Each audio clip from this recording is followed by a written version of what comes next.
அருட்தந்தை வேதாத்ரி மகரிஷி அவர்கள் தனி மனிதன் அமைதி பெறுவதற்காக உடல் நலத்திற்கு உடற்பயிற்சி, உயிர் வளம் பெற காயகல்ப பயிற்சி, மனம் அமைதி பெற அகத்தவம் மற்றும் அகத்தாய்வு பயிற்சிகளை அளித்துள்ளார்கள். இத்தகைய சிறப்பான மனவளக்கலை எனும் வாழ்க்கை கல்வியை உலக சமுதாய சேவா சங்கம் ஸ்கை யோகா இணைய வழியே 12 நாட்கள் அடிப்படை பயிற்சியாகவும், அதனை தொடர்ந்து 4 மாதங்கள் சான்றிதழ் கல்வியாகவும் நம் இல்லம் தேடி வந்து அளித்து வருகிறது. இந்த சிறப்பான செய்தியினை நமது உறவுகளிடமும் நட்புகளிடம் பகிர்ந்து அனைவரும் உடல் நலத்துடன் ஆரோக்கியமாக அமைதியாக வாழ நம்மாலான சிறு உதவியினை செய்வோம். மகரிஷியின் கனவாம் உலக அமைதிக்கு நம்மால் இயன்ற சிறு தொண்டினை செய்து குருவின் கனவினை நனவாக்குவோம். மேலும் விவரங்களுக்கு குண்டலினி யோகா .edu.in இணையதளத்திற்கு செல்லவும். வாழ்க வளமுடன். தவத்தினை தொடர்ந்து விழிப்புணர்வு என்ற தலைப்பில் சிந்தனை விருந்து வழங்க பேராசிரியர் அருள்நிதி ஜி.ஆர். சீதாலட்சுமி அம்மா அவர்களை அன்புடன் அழைத்து அமர்கிறோம். வாழ்க வளமுடன் அம்மா. வாழ்க வளமுடன். நன்றி அம்மா. வாழ்க வளமுடன். வாழ்க வளமுடன் அம்மா. வாழ்க வையகம், வாழ்க வையகம், வாழ்க வளமுடன் என்று துரியாதவத்தினை நன்றாக நடத்தி கொடுத்த பேராசிரியர் சுப்புலட்சுமி லக்ஷ்மணன் அம்மா அவர்களும் அவர்கள் அன்பு குடும்பமும் அருட்பேராற்றல் கருணையினால் உடல் நலம், நீளாயுள், நிறை செல்வம், உயர் புகழ், மெய்ஞானம் ஓங்கி வாழ்க வளம் என்று வாழ்த்தி இந்த இணைய வழித்தளத்தில் கலந்து கொண்டிருக்கும் அத்தனை இருப்பால் மெய்யன்பர்களையும் வணங்கி வாழ்த்தி இன்று நாம் அனைவரும் சிந்திப்பது விழிப்புணர்வு என்கிற தலைவில் நாம் சிந்திக்கலாம். வாழ்க வளமுடன். மகிழ்ச்சி ஒரு விழிப்புணர்வு பத்தி ஒரு பாடல் மூலமா விளக்குகிறார். இந்த பாடல் என்னன்னா, அறிவை முன்னம் அதிக நாள் பழக்கினேன், அதன் பலன் உணர்ச்சிகள் அறிவை வென்றன. அறிவை அறிவால் ஆராய பழக்கினேன், அந்த நிலையிலையும் புலன்களை இயக்கினேன். அறிவு அகண்டாகாரத்தில் நிலை பெற அதிக விழிப்பும் வழக்கமும் பெற்றது. அறிவு புலன்களை புரிந்து கொண்டது. வாருங்கள் அமைதி விரும்புவோம் அப்படிங்கிற மகிழ்ச்சி யார்தான் சொல்றாங்க? விழிப்புணர்வு பத்தி, அறிவை பத்தி தான் சொல்கிறார். அதாவது அறிவை முன்னம் அதிக நாள் பழக்கினேன் அப்படிங்கிறார். இப்போ புலனறிவின் மூலமாக நம் அறிவு உடல் இயக்கம் என்பது கர்மேந்திரம். அந்த கைகள், கால்கள், குதம், பிறப்பிறப்பு, வாய் அப்படிங்கிற சொல்லப்படுகின்ற கர்மேந்திரங்கள் மூலமாக எப்போதும் இயங்கிக் கொண்டிருக்கிறது.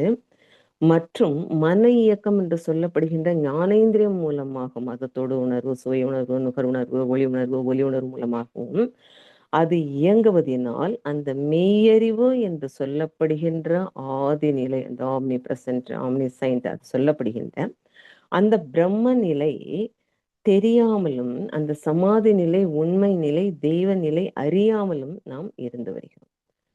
அப்படி இருக்கும்போது அங்க அவேர்னஸ் இல்லாம போய்விடுகிறது, விழிப்புணர்வு இல்லாம போய்விடுகிறது. அதைத்தான் மகிழ்ச்சியர்கள் அதன் பலன் உணர்ச்சிகள் அறிவை வென்றன அப்படிங்கிறார். ஏன் உணர்ச்சிகள் அறிவை வெல்லுகிறது என்று பார்த்தோம்னா, பூமி உருண்டையாக தோன்றிய பின்னர், அதாவது உருண்டையாகிறதுக்கு முன்னாடி பூமி எப்படியோ இருந்தது. ஒரு பக்கம் மலை, ஒரு பக்கம் கல் மண், ஒரு பக்கம் நீர், ஒரு பக்கம் கடல், ஒரு பக்கம் இந்த வேல்கனும், அந்த மாதிரி இருந்தது. கடைசியாக உருண்டையாக தோன்றிய பின்னர் ஓரறிவு தாவரம் தோன்ற ஆரம்பிச்சது. அப்போ இந்த பூமி ஒன்றில் எங்க பார்த்தாலும், அதாவது ஒரு தாவரம் தோன்றுவதற்கு எப்படி இருக்கணும்னா, பஞ்சபூதங்கள் ஒரு சராவிதத்தில் இருந்தால்தான் அது ஒரு தாவரமே தோன்ற முடியும். இப்போ ஔவையாரமா சொல்லுவாங்கன்னா, நிலமைந்து நீ நான்கு நெடுங்கும் என்று உலவை இரண்டொன்றுவின் அந்த ஹோலிஸ்டிக் ப்ரொபோசிஷன் இருந்தால்தான் அந்த நிலைமை வரும்போது ஓரறிவு தாவரம் வந்தது. தாவரம் வந்தவுடன் புழு பூச்சிகள் வந்ததா? அப்படி கிடையாது.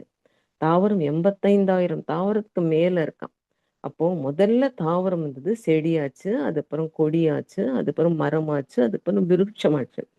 ஒரு செடி அது நினைத்தது என்னால நகர முடியாதுன்னு நினைச்சுதான், நகரணும்னு தோணுச்சேன். அதுவே கொடியா வந்ததான். அந்த கொடி நினைச்சுதான் நான் ஸ்ட்ரென்த்தனா இல்லைன்னு நினைச்சுதான் அது மரமாச்சேன். அதுக்கப்புறம் அது விருட்சமாச்சேன். மரம் நினைச்சுதான் காத்து பட்டாலும் புயல் பட்டாலும் நம்ம விழுந்துடுவோம். அது அவேர்னஸ் ஆகி எது என்ன பண்ணுச்சுன்னா விருட்சமானதும். இந்த மாதிரி தோன்றின பிறகு எவ்வளவு யுகம் ஆயிருக்கும்னே சொல்ல முடியாது. இன்னும் சயின்ஸால அதை கண்டுபிடிக்க முடியாது. அந்த நேச்சரை பத்தி சயின்ஸால முழுமையாக கண்டுபிடிக்க முடியல. அப்போ அந்த மரங்கள் தோன்றின பிறகு, விருட்சங்கள் தோன்றின பிறகு அது அழுகி, அதாவது இரண்டாவது அறிவாக மலர்கின்றது புழு. இப்போ புழு தோன்றினோடு பூச்சி தோன்றியதா? கிடையாது. புழுக்கள் எத்தனை வகையான புழுக்கள்? 85,000க்கு மேல புழுக்கள் இருக்கும். அதாவது மண்ல ஒரு புழு, தண்ணியில ஒரு புழு, ஊறுகால ஒரு புழு, பால்ல ஒரு புழு, அப்புறம் இந்த சாக்கடையில ஒரு புழு, சந்தனத்துல ஒரு புழு. சாக்கடையில இருக்கின்ற புழுவை சந்தனத்துல விட்டா வாழாது. அவ்வளோ சென்சிட்டிவ். அப்போ புழுக்கள் தோன்றுது, அது எவ்வளவு வருஷம் ஆகுது, எவ்வளவு யுகம் காலமாக போனதுன்னு தெரியுது.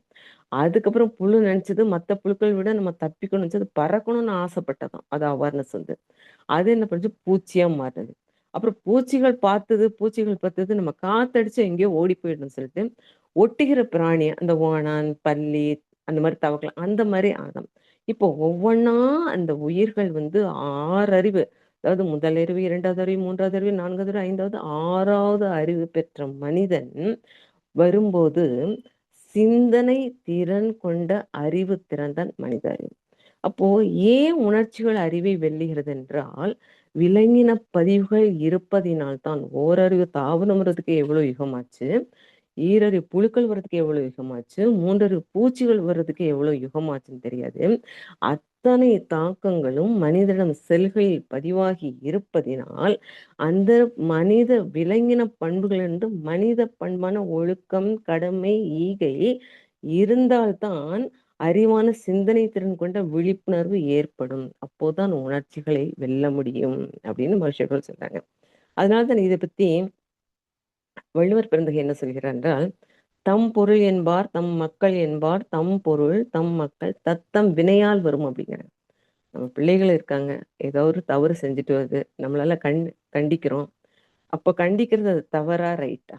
என்ன கேட்டேன்னா அது தவறுன்னு தான் சொல்ல முடியும். நம்மளோட பிள்ளைங்க வந்து நம்மளோட ஜெராக்ஸ் தானே. நாம என்ன செஞ்சோமோ அது செய்யறது. அப்போ தம் பொருள் என்பார் தம் மக்கள் என்பார், தம் பொருள் தத்தம் வினையால் வரும் அப்படிங்கிற நாம செய்கின்ற செயல்கள் தான் திரும்பி திரும்பி செய்கிற நம்மளோட ஜெனரேஷன். அப்போ இது ஒரு மாற்றம் வேண்டும் இல்லையா? அப்போ செயல் விளைவு தத்துவத்தில் மகர்ஷி அவர்கள் என்ன சொல்கிறார் என்றால், காரண காரியம், ஒரு தவறான காரியம் பிள்ளைங்க வந்துட்டாங்கன்னா காரண காரியம் எல்லாம் நடக்காது, எல்லாமே காரியத்தோட தான் நடக்கும். அதாவது செயலை காரணம் என்றும் விளைவை காரியம் என்றும் சொல்கிறார். அதாவது முதலில் நடந்த செயல் இரண்டாவது நடக்கின்ற செயலுக்கு காரணமாகிறது, இரண்டாவதாக நடக்கின்ற செயல் முதலில் நடந்த செயலுக்கு விளைவாக வருகிறது அப்படிங்கிறோம். அப்போ விளைவாக வருகிறதுனால் முதலில் என்ன நடந்தது செயல், அப்போ யோசிச்சு பார்த்தோம்னா நமக்கு தெரிஞ்சிடும். அப்போ செயல் செய்வது மனிதன், விளைவாக வருவது யார்? வேதாத்திரம் சொல்லுகிறது, மகர்ஷி சொல்றாங்க, விளைவாக வருவது இறைவன் தான், இறைநிலை தான், இறை அம்சம் தான் சொல்கிறார். அப்போ மனிதன் செயல் செய்கிறான், விளைவாக வருவது இறைவன் தான். இறைவனோட கேரக்டர் என்ன? அன்பும் கருணையும் தானே. அப்ப ஏன் சில நேரங்களில் முரண்பாடாக அமைந்து விடுகிறது? இங்க ஒரு கேள்வி வரும். இப்ப ஏன் முரண்பாடாக அமைகிறது? பாகற்காயை விதைச்சிட்டு சக்கரவள்ளி கிழங்கு எதிர்பார்த்தா முடியுமா? அப்ப நம்ம என்ன செயல் செய்தோமோ அதன்படிதான் விளைவாக வருகிறது. அப்போ அவேர்னஸ் இல்லாம நாம செயல் செய்கிறோம். அப்போ விழிப்புணர்வு என்பது நம்மை சுற்றியுள்ள நிகழ்வுகள், சூழல் மற்றும் நமது சொந்த உணர்வுகள், எண்ணங்கள் குறித்த தேவையான உண்மையுடன் புரிதலுடன் இருக்கும் நிலை. ஒரு செயல் நடந்தது, ஒரு காரணம் நடந்தது, ஒரு காரியம் நடந்தது, அப்ப அது ரைட்டா ராங்கா அப்படி ஆராயும் போது நம்மை சுற்றியுள்ள நிகழ்வுகள் பற்றி ஆராயணுமா, சூழலை பற்றி ஆராயணுமா, நமது சொந்த உணர்வுகளை பற்றி ஆராயணுமா, எண்ணங்களை குறித்து தேவையான உண்மையான புரிதலுடன் இருக்கும் நிலைதான் விழிப்புணர்வு அப்படிங்கிறாங்க.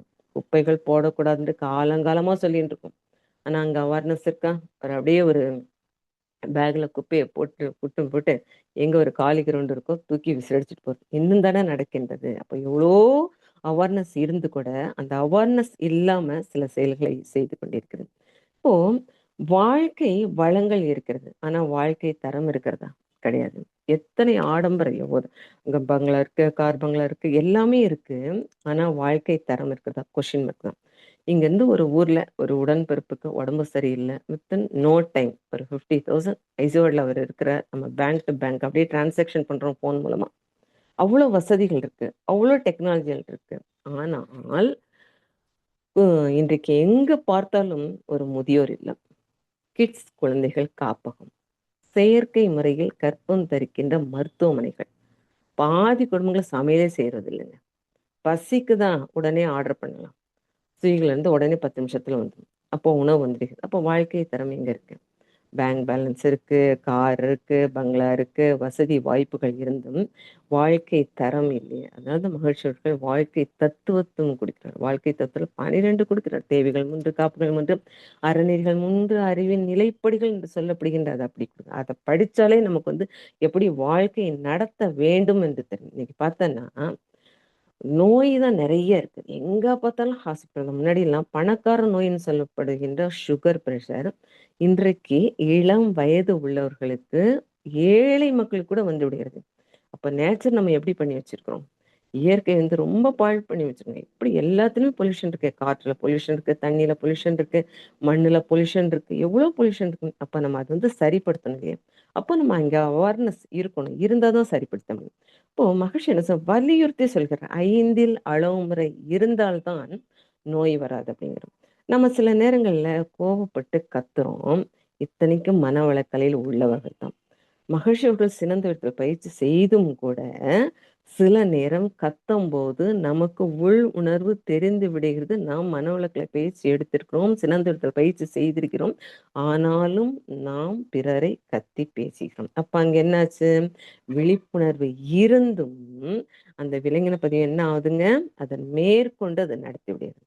அதனால்தான் கத்தும். அப்போது விலங்கின பண்புகளிலிருந்து வெளியில் வர முடியவில்லை என்ற ஒரு கருத்து என்பது நம் அருகுணத்தை சீரமைக்காத காரணம்தான். அப்போ எது விழிப்புணர்வு பார்த்தோம்னா, அறிவின் இயக்கம்தான் விழிப்புணர்வு, மகிழ்ச்சி அவர்கள் சொல்கிறார்கள்.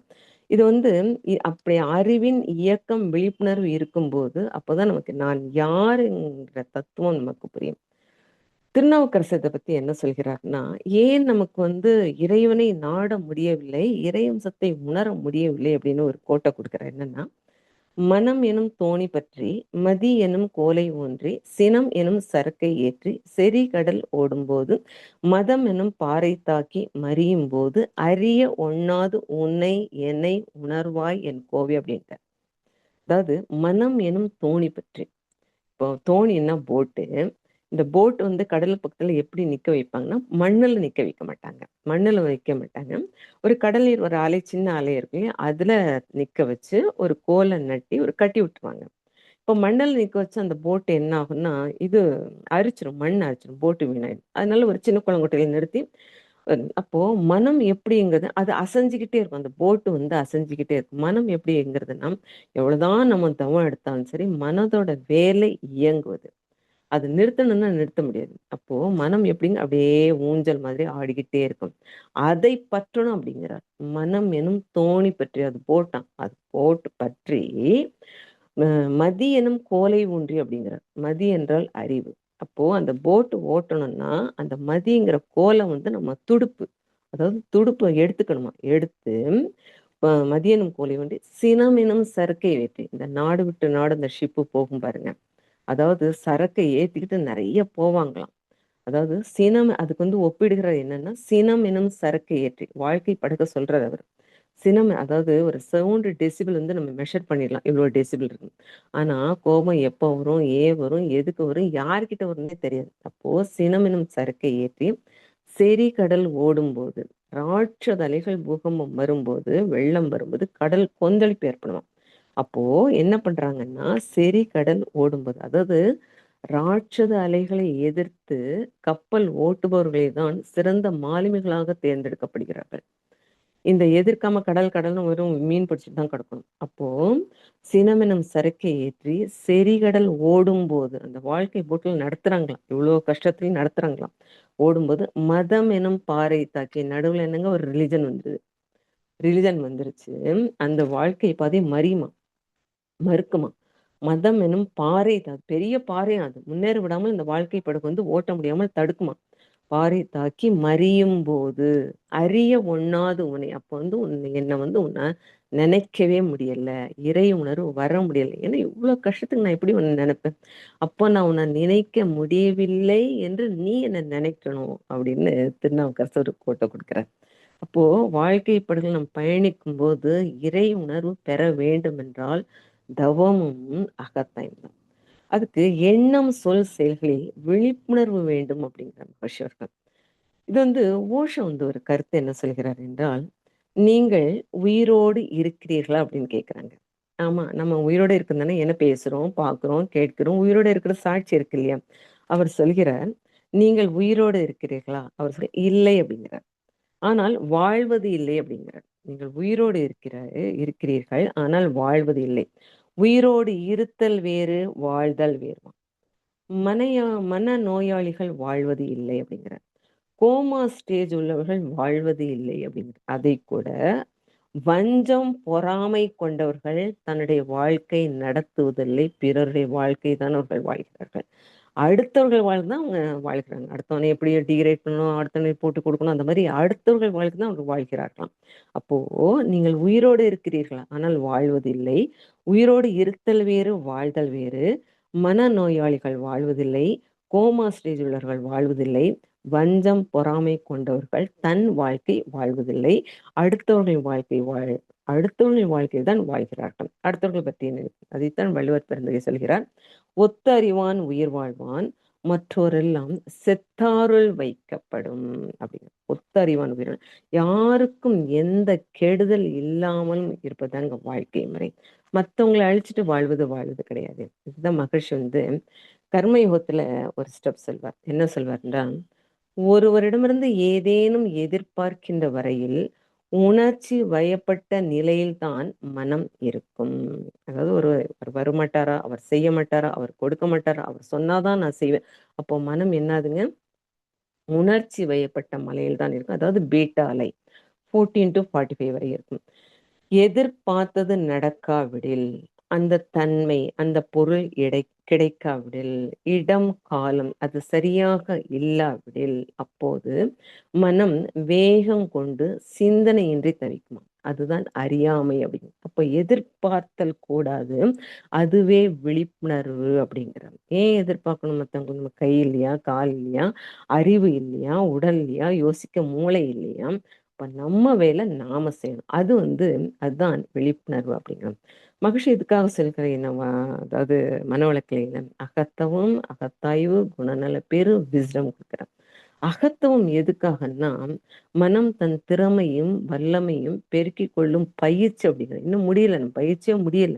எப்போ அறுகுணம் வருதோ அப்போ பயிற்சி கட்டாயிடுதுன்னு அர்த்தம். அப்போ மனம் தன் திறமையும் வல்லமையும் பெருக்கிக் கொள்ளும் பயிற்சி தான் அகத்தவம் அப்படிங்கிற. நெக்ஸ்ட் பார்த்தா அகத்தாய்வு.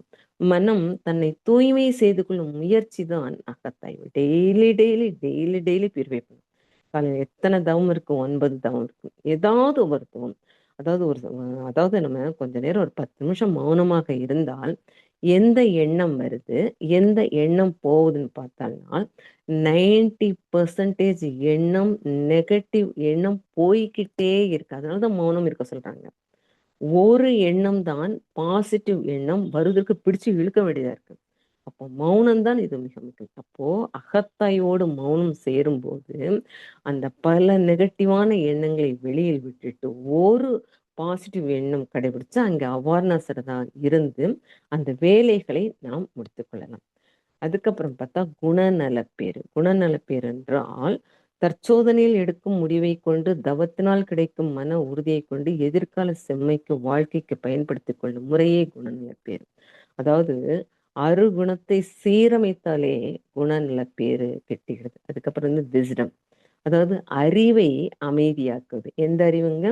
புலன் இயக்கங்களின் மூலமாகவும் செயல்படுகின்ற அறிவு, மன இயக்கங்களின் மூலமாக செயல்படுகின்ற அறிவு அதை அமைதியாக்கினால் மெய் அறிவு துணையோடு வாழ்க்கையை அவார்னஸாக நடத்தி கொண்டு வரலாம். அடுத்த கட்டத்துக்கு நாம நகர்த்தலாம். இதுதான் மகிழ்ச்சிகள் விழிப்புணர்வு அப்படிங்கிறோம். அப்போ புலன்களை அடக்கி ஆளும் ஆட்சி வல்லமை பெற ஸ்கை யோகா தவிர வேற எதுவும் கிடையாதுங்க. மன அலை சுழலை குறைத்து அறிவை அமைதியாக்குவதுதான் விழிப்புணர்வு அப்படிங்கிறார்.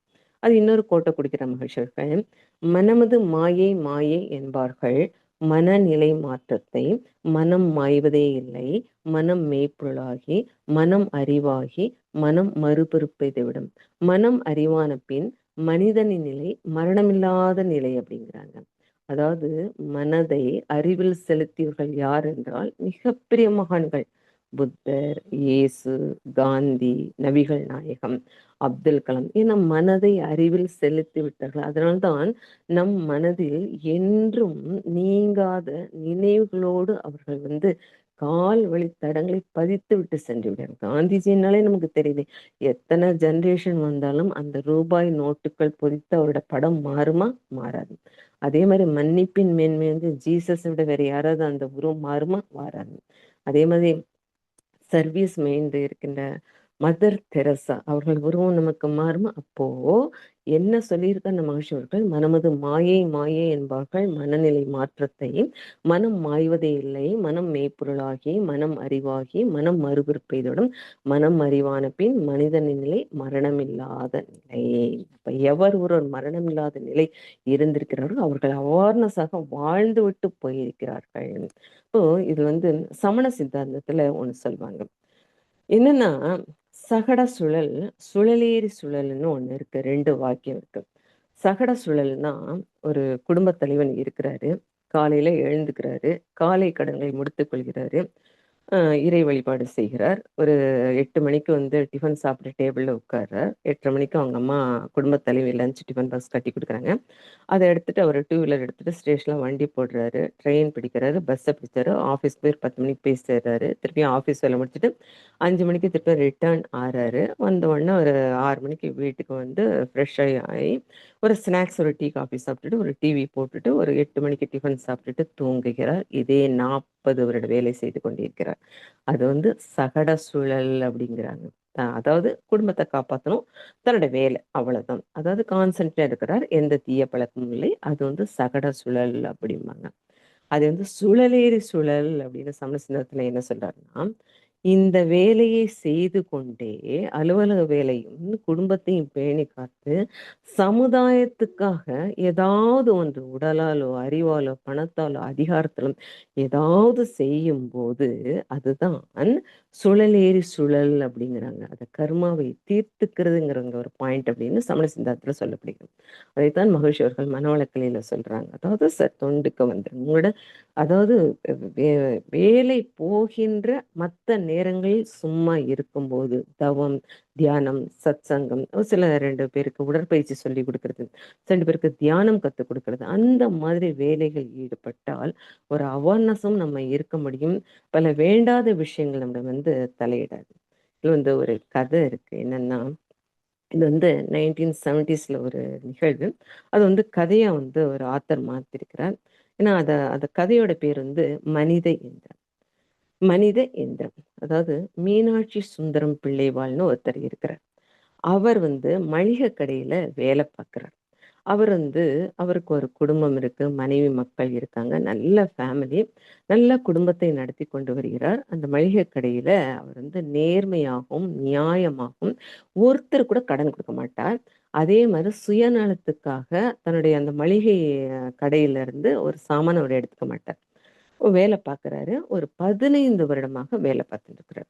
இப்போ வேலை பார்த்துட்டு இருக்கும்போது அவரோட டியூட்டி என்னன்னா, காலையில 7 மணிக்கு அந்த மளிகை கடை திறப்பார். எப்படின்னா அவர் காலையில 5 மணிக்கு எழுந்திருப்பாரு, கோவில் குளத்துல போய் குளிப்பாரு, அப்புறம் கோவிலில் போய் வழிபாடு செய்வார், வீட்டுக்கு வருவார். ஒரு 6 மணிக்கு 7 மணிக்கு டிஃபன் சாப்பிட்டுட்டு அந்த லஞ்ச் எடுத்துட்டு கரெக்டாக போய் 7 மணிக்கு அந்த மளிகை கடையை திறந்து கல்லாப்பேட்டில் பூஜை போட்டு சாமான்லாம் சரி பார்த்து யாருக்கு முதல்ல வராங்களோ அவங்களுக்கு சின்ன வெள்ளத்துண்டு, கிராமத்தில் இப்படி தானே செய்வாங்க, யார் முதல்ல வருவாங்களோ சின்ன வெள்ளத்துண்டு கடையில் கொடுத்துருவாங்க. ஏன்னா அன்னைக்கு வியாபாரம் நல்லபடியாக நடக்கட்டும் அப்படின்னு செய்கிறது வழக்கம். 7 மணிக்கு கரெக்டா போய் கடை திறந்துடுவார். நியாயமா இருப்பாரு, நேர்மையா இருப்பாரு, உண்மையா இருப்பாரு. ஒருத்தர் கூட கடன் கொடுக்க மாட்டார். நைட்டு வந்து எல்லா சாமானையும் அடுக்கி வச்சு வரவு செலவு பற்று எல்லாம் கணக்கு பார்த்துட்டு 9:30 மணிக்கெல்லாம் கடையை பூட்டிட்டு அந்த லெட்ஜரோட அந்த சாவி எடுத்துட்டு வியாபாரம் பண்ண பணத்தை எடுத்து கரெக்டா 10 மணிக்கு போய் அவங்க ஓனர்கிட்ட, கடை ஓனர்கிட்ட கொடுப்பார். இதுவே 15 16 வருஷமா நடத்திட்டு இருக்காரு. இவர் வந்து ஒரு நாளைக்கு வந்து கடையில உட்கார வச்ச வியாபாரமே நடக்கிறது இல்ல. இவர் இந்த கல்லாப்பட்டில திறந்து பார்க்குறாரு. ரூ. 140 மட்டும்தான் இருந்தது. அந்த பணத்தையே பார்த்துட்டு இருக்கிறார். பணத்தை பார்த்துட்டு இருக்கிறச்ச அவர் யோசிக்கிறார். 15 16 வருடமாக இந்த மளிகை கடையில வேலை பார்க்குறோம். ஒரு முன்னேற்றம் எனக்கு இல்லை. குடும்பம் அப்படிதான் இருக்கு. 3 வேளை சாப்பிடுறோம். போட்டுக்க துணி இருக்கு. மற்றபடி எந்த முன்னேற்றம் இல்லையே. என்ன பண்ணலாம்? ஆனா என்னோட அந்த மளிகை கடையில சேர்ந்தவர் பின்னாடி தெருல ஒரு மளிகை கடையே ஓனா வந்து ஓபன் பண்ணிட்டாரே, என்னால முடியலையே அப்படின்னு அவர் நினைக்கிறச்ச ஒரு கஸ்டமர் வர்றார். கஸ்டமர் வந்து அவர் வந்து 1 கிலோ சர்க்கரை கேட்குறார். இவர் வந்து சரி சர்க்கரை போக்கலாம் வந்து கடையில் அந்த தராசையில் கவனிக்கும்போது இவர் வந்து பணம் கேட்குறார். 1 கிலோ சர்க்கரை இவ்வளோ ரூபான்னு கேட்குறார். அவர் வந்து சொல்கிறார், எனக்கு கடனாக கொடுங்கள், நாளைக்கு வந்து பணம் கொடுத்துக்கிறேன் அப்படிங்கிற. அப்புறம் இவர் வந்து சொல்கிறாரு, மீனாட்சி சுந்தரமல்லி சொல்கிறாரு, இல்லை இல்லை நான் யாருக்கும் கடன் கொடுக்கறது இல்லை அப்படின்னு. இல்லை இல்லை நாளைக்கு வந்து பணம் கொடுக்குறேன் அப்படி. இல்லை இல்லை அப்படின்னு ஒரு ஸ்ட்ரிக்டாக சொல்கிறாரு. அப்போ அந்த வந்த ஆள் கஸ்டமர் என்ன சொல்லிட்டு போகிறாருன்னா, உன்னோட வந்தவன் பாருங்க பின்னாடி வந்து ஒரு மளிகை கடையே ஓனா வச்சுக்கிட்டான், நீ இப்படி இருக்கிறதால தான் இந்த மாதிரி நீ இருக்க, நீ இப்படியே இருந்துருவா அப்படின்னு திட்டிட்டு போயிடுவானாம். இவர் என்ன நினைச்சாரோ அப்படி பிரதிபிம்பம் மாதிரி ஒரு செயல் உரம் எடுத்துட்டு அவர் எதிரொலி மாதிரி வந்து நிக்கிறது. இன்னும் கொஞ்ச நேரம் 1 மணி நேரம் இந்த கல்லாப்பெட்டியில பார்ப்பாரு. அவர் நினைப்பாரு, என்னோடயே வந்த ஒருத்தர் வந்து மளிகை கடையில வேலை பார்த்தாரு. லங்கால போய் எண்ணெய் வியாபாரம் செய்து பின்னாடி தெருல பெரிய மச்சு வீடு கட்டி கீழே ஒரு கடை திறந்து ஓனரா இருக்காரு. என்னால இருக்க முடியலையே அப்படின்னு அவர் யோசிக்கிறாரு. இன்னொரு கஸ்டமர் வர இன்னொரு கஸ்டமர் வரும்போது அவர் வந்து 1 கிலோ எண்ணெய் வேணும்னு கேட்குறாரு. இவர் சொல்றாரு, சரி எண்ணெய் எடுத்து கொடுக்கச்ச பணம் கேட்குறேன். அவர் சொல்ல, இல்லை இன்னைக்கு மட்டும் கடனா கொடுங்க அப்படின்னு கேட்குறேன். இல்லை இல்லை நான் கடன் கொடுக்கறது இல்லை அப்படின்னு. இல்லை நான் உங்க ஓனர் எனக்கு தெரியும், நான் அவர்கிட்ட பேசிக்கிறேன். இல்லை இல்லை நான் கடன் கொடுக்க மாட்டேன் அப்படின்னு ஸ்ட்ரிக்டா சொல்றாரு. அவர் சொல்றாரு என்னன்னா, ஏன் நீ இப்படி இருக்க, இதனால தான் நீ இப்படி இருக்க, உன்னோட வந்தவன் பாரு இலங்கா போய் எண்ணெய் வியாபாரம் செஞ்சுட்டு பின்னாடி தெருல மச்சு வீடு கட்டிட்டு கீழே கடை ஓனரா இருக்கான், அதனால தான் நீ இப்படி இருந்து திட்டிட்டு போயிடுவான். இவருக்கு வந்து காலையில ஒரு சின்ன எண்ணம் போட்டது அவருக்கு இன்னும் இதுவாயிட்டு இருக்கு. அவர் நினைக்கிறாரு, நம்மளும் போய் இலங்கால போய் இந்த ரூ. 140 இருக்கு இல்லையா, அந்த ரூ. 40 எடுத்துக்கிட்டு இலங்கால போய் தூத்துக்குடி துறைமுகத்துல போய் கள்ளத்தோணியில போய் இலங்கைக்கு சென்று எண்ணெய் வியாபாரம் செஞ்சு நம்ம குடும்பத்தை முன்னேற்றலாம் அப்படின்னு நினைச்சிட்டு என்ன பண்ணுவாரு, ஒரு 6 மணிக்கு கடையை சாத்திட்டு அதுல இருக்கிற ரூ. 40, அந்த காலம் ரொம்ப சீப் இல்லையா, ரூ. 40 எடுத்துட்டு நேரா ஸ்டேஷனுக்கு போவார். ஸ்டேஷனுக்கு போயிட்டு முதல்ல அவர் தவறு செய்கிறார். ரொம்ப நேர்மையா இருக்கிறவர், எந்த தவறும் செய்தவர், ஒரு பதப்பதப்பு. அப்படியே போயிட்டு ஸ்டேஷன்ல போய் நிற்கிறார். ஸ்டேஷன் டிக்கெட் கவுண்டர்ல போய் நிற்கிறார். அவருக்கு ஊர் சொல்ல தெரியல. ஏன்னா தவறு செய்கிறோம் இல்லையா, தவறு செய்வது வந்து வாய் குளறும் பாருங்க. அப்ப என்ன ஒண்ணு அந்த டிக்கெட் கவுண்டர் கேட்கிற எந்த ஊருக்கு போகணும், இவர் முழிக்கிறார், தூத்துக்குடி போகணும் தூத்துக்குடி போகணும் அப்படிங்கிறார். தூத்துக்குடிக்கு ஒரு ரூ. 10 டிக்கெட் கொடுத்துட்டார். அவர் டிக்கெட் கொடுத்துட்டு அவர் என்ன பண்றாரு, ஒரு 1/2 மணி நேரம் ஆகும் ட்ரெயின் வர்றதுக்கு, தூத்துக்குடி போறதுக்கு 1/2 மணி நேரம் ஆகும்னு சொல்லிட்டு வெயிட் பண்றாரு. ட்ரெயினுக்கோசரம் வெயிட் பண்றாரு.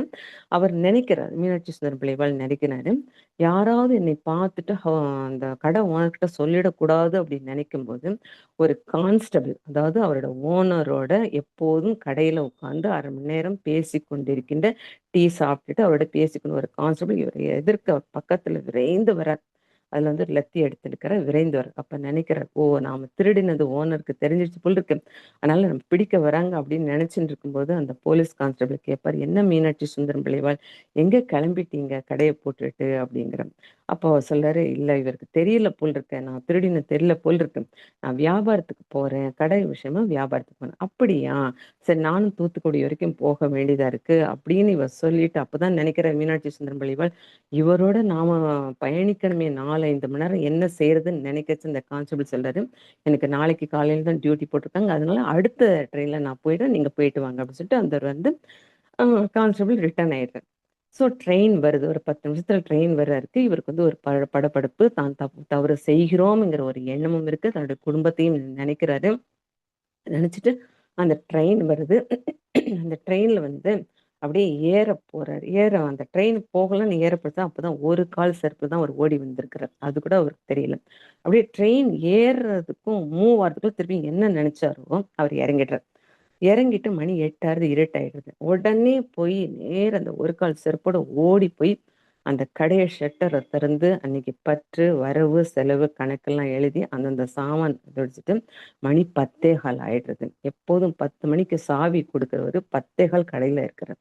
உடனே அதை போட்டுட்டு ஓடி போய் அந்த ஹவுஸ் ஓனர் பார்த்துட்டு சாவி கொடுக்கணும்னு நினைக்கிறேன். அந்த ஹவுஸ் ஓனர் வீட்டுக்கு போறாரு. அந்த அந்த மட மளிகை கடைக்கார ஓனர் வந்து வீட்டுக்கு போறாரு. அவர் வந்து ஈசி சேர்ல நில வெளிச்சத்துல ஹாயா படுத்துருக்காரு. இவர் வந்து மணி 10:30 ஆயிடுது. சாவி கொடுக்கறது மணி 10:30 ஆகுது. சாவி கொடுக்க போறாரு. ஏன்பா மீனாட்சி சுந்தரம் பள்ளிவாள், ஏன் இன்னைக்கு லேட் அப்படின்னு கேட்கிறாரு. அப்போ இவர் சொல்றாரு, இன்னைக்கு வந்து கொஞ்சம் வேலை இருந்தது, அதனால எனக்கு லேட் ஆயிடுச்சு அப்படின்னு சொல்லிட்டு அந்த சாவி கொடுக்கும் போது அந்த கடை ஓனர் சொல்றாரு, சாவி நீயே வச்சுக்கப்பா, நாளையில இருந்து அந்த கடை உன்னோடது. நான் சிட்டில ஒரு பெரிய மளிகை கடை திறக்க போறேன். உன்னோட கடையில இருந்தா சாமான் போகணும், வரவு செலவு கணக்கெல்லாம் நீதான் பார்க்கணும். அதுல ஒரு இந்த பெரிய கடை திறக்கிறதுக்கு 4/1 உனக்கு லாபம். இந்த கடைக்கு நீதான் ஓனர்து, சாவியே வாங்கல.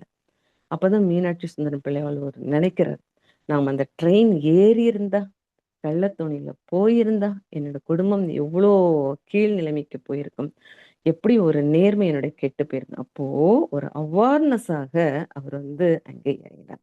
அப்போ எப்பனாலும் மனிதன், அதாவது ஆகாமிய கர்மால மகர்ஷி அவர்கள் என்ன சொல்கிறார் என்றால், தவறுகளை செய்ய தயாராக இருப்பது அதற்கான குண இயல்புகளை பெற்றிருப்பது. ஒரு தவறு செய்யணும்னு நினைக்கிறாரு, அதுக்கேற்ற செயல்களும் அதுக்கு வந்து உரம் போட்ட மாதிரி போடுது. அப்போ நம்மளுடைய எண்ணங்களை தான் நாம வரிசைப்படுத்தி அதை திருத்தணும். நம்ம மகர்ஷியர்கள் என்ன சொல்வார்கள்னா, ஒரு 4 விதமான வானொலி நிலையங்கள் 4 விதமான வேறுபட்ட நிகழ்ச்சிகளை ஒரே நேரத்தில் ஒலிபரப்பும். நம் ரேடியோவை எந்த அலைநீளத்தில் வைக்கிறோமோ அது மாத்திரம்தான் கேட்கும். அது போலவே தேவையற்ற எண்ண அலைக்கழிப்பும் பாதிப்பும் இல்லாமல், அதாவது அருகுணத்தை சீரமைத்து கடைபிடிக்கும் போது, விழிப்புணர்வு செயல்படும் போது நமக்கு என்ன தேவையோ அதை இறையம்சம் நமக்கு கொடுக்கும். அதனால் நம்ம வந்து தவமும் தியானமும் அகத்தவம் அகத்தாய்வு செய்தால் நமக்கு வந்து விழிப்புணர்வு உண்டாகும். நாம் வந்து நல்ல முறையில் வந்து இந்த ஸ்கை யோகாவை பின்பற்றி நம்ம என்ன கரியர் பண்றோமோ அதை மேம்படுத்த ஸ்கை யோகா உதவி செய்யும் சொல்லி, இந்த சிந்தனையை பொறுமையாக கேட்டதற்கு அனைவருக்கும் நன்றிகளும் வாழ்த்துக்களும் சொல்லி இந்த விழிப்புணர்வு சிந்தனையை முடித்துக் கொள்கிறேன். வாழ்க வளமுடன், வாழ்க வளமுடன், வாழ்க வளமுடன். வாழ்க வளமுடன் அம்மா. மிக நன்றி. சிறப்பான விளக்கம். வாழ்க